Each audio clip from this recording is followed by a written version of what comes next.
kira nui nanat na letra na mitla ilo lang nga biyanga mitoy alung itin lunglay na pau dam vezele rehta flotur himam serero ikasal nung pinlungahiyan nangayaw tualo nita limreng ang cheddar tiamiu kung luangatan mang tamayle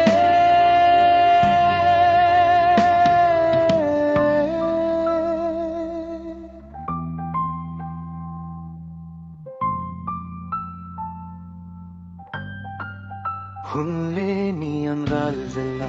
tup charing hiam lui chok se ngil harle mahla ni khwarel chupam thiam vetange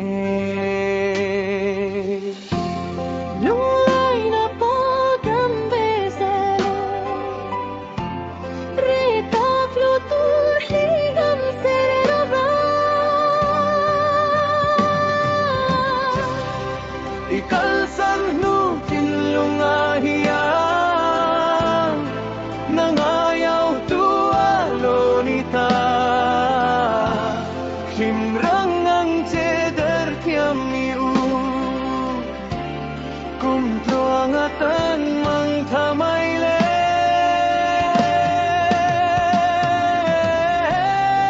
kaching veta san mo pa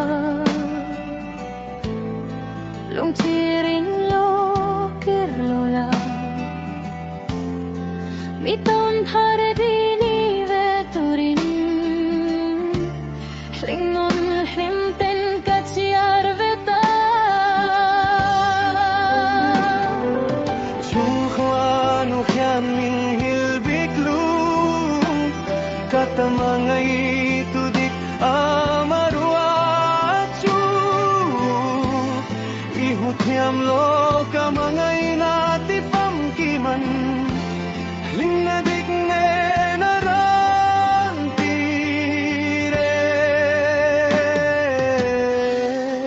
kalunglay na